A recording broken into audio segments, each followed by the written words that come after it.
আপনি কি honours viva নিয়ে খুব ভয় পাচ্ছেন? মনে হচ্ছে বোর্ডে গিয়ে সব ভুলে যাবেন? যদি এমনটা হয় তাহলে আজকের এই ভিডিওটি শেষ পর্যন্ত দেখুন। আজ আমি এমন 10টি উপায় বলবো যেগুলো অনুসরণ করলে আপনার নার্ভাসনেস অনেকটাই কমে যেতে পারে এবং আত্মবিশ্বাস নিয়ে ভাইবা দিতে পারবেন। তবে চলুন শুরু করা যাক। নাম্বার 1, নার্ভাস হওয়া স্বাভাবিক। প্রথমেই একটা কথা মনে রাখুন, ভাইবার আগে ভয় পাওয়া অস্বাভাবিক নয়। অনেক ভালো শিক্ষার্থীও খুব ভালো ফলাফল করার পরও ভাইবার আগে উদ্বিগ্ন হন। আমাদের মানব শরীরে নার্ভাস লাগলে শরীরের বেশ কিছু পরিবর্তন হতে পারে, যা দেখে ঘাবড়াবার কিছু নেই। আপনি যখন নার্ভাস হবেন তখন আপনার হাত বা পা কাঁপতে পারে, মুখ শুকিয়ে যেতে পারে, বুক ধড়ফড় করতে পারে, সব ভুলে যাচ্ছেন বলে মনে হওয়া। এইগুলো মনে হলেই আপনি যে অযোগ্য সেটা মনে করবেন না, আপনি অবশ্যই যোগ্য। ভাইবার আগে নার্ভাস হওয়াটা খুবই স্বাভাবিক। নাম্বার 2, শেষ মুহূর্তে নতুন কিছু মুখস্থ করবেন না। ভাইবার আগের রাতে অনেকেই নতুন নতুন বিষয় পড়তে শুরু করেন, এতে মাথা আরও চাপ অনুভব করতে পারে। বরং গুরুত্বপূর্ণ বিষয়গুলো একবার রিভিশন দিন, নিজের বিষয়ের মৌলিক ধারণাগুলো ঝালিয়ে নিন।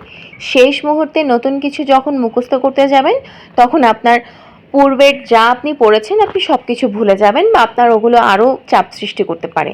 তাই শেষ মুহূর্তে কখনো নতুন কিছু মুখস্থ করবেন না, আপনি যা জানেন তাই একবার করে ঝালিয়ে নিন। নাম্বার 3, সম্ভাব্য প্রশ্ন অনুশীলন করুন।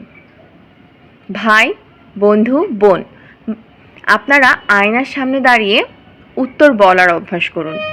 দীর্ঘদিন যখন আপনি আয়নার সামনে দাঁড়িয়ে কথা বলার চেষ্টা করবেন তখন আপনার ভেতরে নার্ভাসনেস কমে যাবে।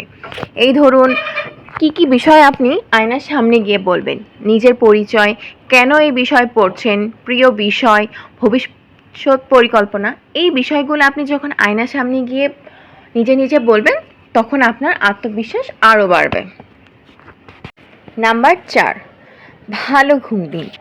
ভাইবার আগের রাতে যতটা সম্ভব পর্যাপ্ত ঘুমানোর চেষ্টা করুন। অনেক রাত জেগে পড়লে পরের দিন মনোযোগ কমে যেতে পারে, আপনাকে মলিন দেখাতে পারে, আপনার আত্মবিশ্বাস কমে যেতে পারে। তাই ভাইবার আগের রাতটাই পর্যাপ্ত ঘুমানোর চেষ্টা করুন।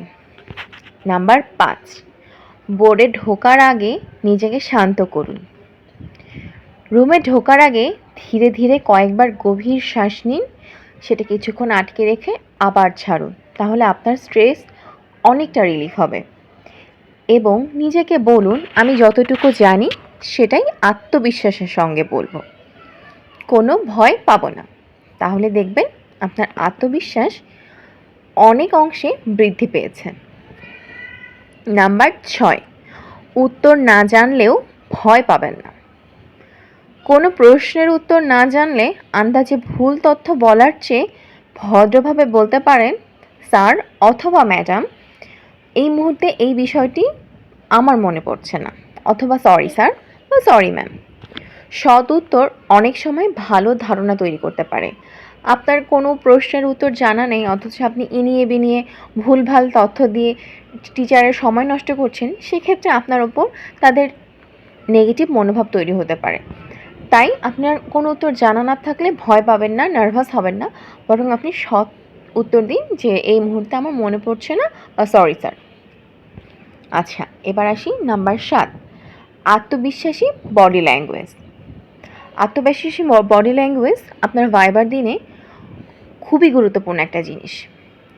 আপনি প্রথমেই দরজায় নক করুন, সালাম বা শুভেচ্ছা জানান এবং অনুমতি নিয়ে বসুন। আপনার শিক্ষক যে থাকবেন তার চোখে চোখ রেখে কথা বলেন, হাত দুটো গুটিয়ে, নখ খুঁটে বা হাত এলোমেলো করে ইনিয়ে বিনিয়ে অন্যদিকে তাকিয়ে কথা বলবেন না, সরাসরি আই কন্ট্যাক্ট করে কথা বলুন। ধীরে এবং স্পষ্ট জবাব দিন। আপনি যখন এলোমেলো উত্তর দিবেন বা আপনি যখন খুব দ্রুত উত্তর দিবেন সেটা শিক্ষকের বুঝতে অসুবিধাও হতে পারে, তাই আপনি ধীরে বলবেন এবং স্পষ্ট উত্তর দিবেন, যাতে আপনার কথায় কোনো জড়তা বা আঞ্চলিকতা না চলে আসে। নাম্বার 8, পরীক্ষক আপনাকে ফেল করাতে বসে না। ভাইবা বোর্ডে ঢোকার আগে আপনি আপনার মস্তিষ্কে এই কমান্ডটি দিন যে পরীক্ষক আপনাকে ফেল করাতে বসে না। অনেক সময় মনে হয় বোর্ড শুধু কঠিন প্রশ্ন করবে, বাস্তবে অনেক পরীক্ষক শিক্ষার্থীর ক্ষমতা বোঝার চেষ্টা করেন, যোগাযোগ ও আত্মবিশ্বাস লক্ষ্য করেন। পরীক্ষক আপনাকে কেন ফেল করাতে বসবে? সে তো চাইবেই একটা স্টুডেন্ট পাশ করে বের হয়ে যাক। তাই এই নেগেটিভ মনোভাব দূর করুন যে পরীক্ষক আপনাকে ফেল করাতে বসে। যখন আপনি এই মনোভাবটা দূর করতে পারবেন, তখন দেখবেন আপনার আত্মবিশ্বাসের লেভেল কয়েক গুণ বেড়ে গিয়েছে। তাই পরীক্ষার হলে ঢোকার পূর্বে অবশ্যই এটা মনে রাখবেন, পরীক্ষক আপনাকে ফেল করাতে বসে না। নাম্বার ৯, নিজের বিষয়ের বেসিক ভালো করুন। অনার্স ভাইভায় প্রায় মৌলিক ধারণা থেকেই প্রশ্নগুলো আসে। তাই সংজ্ঞা, গুরুত্বপূর্ণ তথ্য, মূল ধারণা, নিজের বিভাগের সাধারণ বিষয়, বিষয় কোড, কোর্সের নাম, আপনি কেন এই বিষয় নিয়েছেন, আপনার প্রিয় বিষয় ইত্যাদি ইত্যাদি ভালোভাবে প্রস্তুত করে রাখুন। তাহলে দেখবেন আপনার ভাইবা খুব সহজেই হয়ে গিয়েছে। এবং নাম্বার 10 এবং সবচেয়ে গুরুত্বপূর্ণ জিনিস, আত্মবিশ্বাসই সবচেয়ে বড় শক্তি। মনে রাখবেন, সব প্রশ্নের উত্তর কেউই জানে না, কিন্তু শান্ত থাকা, ভদ্র আচরণ করা এবং যা জানেন তাই পরিষ্কারভাবে বলা, নিজেকে সুন্দরভাবে গুছিয়ে উপস্থাপন করা, শালীন মার্জিতভাবে কথা বলা, স্পষ্টভাবে উত্তর দেওয়া, আঞ্চলিকতা পরিহার করে উত্তর দেওয়া, এগুলোই ভাইবার সবচেয়ে গুরুত্বপূর্ণ অংশ। তাই নিজের আত্মবিশ্বাস বৃদ্ধি রাখুন, নিজেরকে এটা বোঝান যে আপনি পারবেন। আপনি সব উত্তর পারবেন না, এটা খুবই স্বাভাবিক, এটা নিয়ে প্যানিক হওয়ার কিছু নেই। আশা করি আজকের ভিডিওটি আপনার ভাইবার ভয় কমাতে অনেকটাই সাহায্য করবে। ভিডিওটি যদি ভালো লাগে অবশ্যই লাইক দিন, বন্ধুদের সাথে শেয়ার করুন এবং এমন আরও শিক্ষামূলক ভিডিও পেতে চ্যানেলটি সাবস্ক্রাইব করুন। আপনার ভাইবা নিয়ে কোনো প্রশ্ন থাকলে কমেন্ট বক্সে লিখুন। ধন্যবাদ।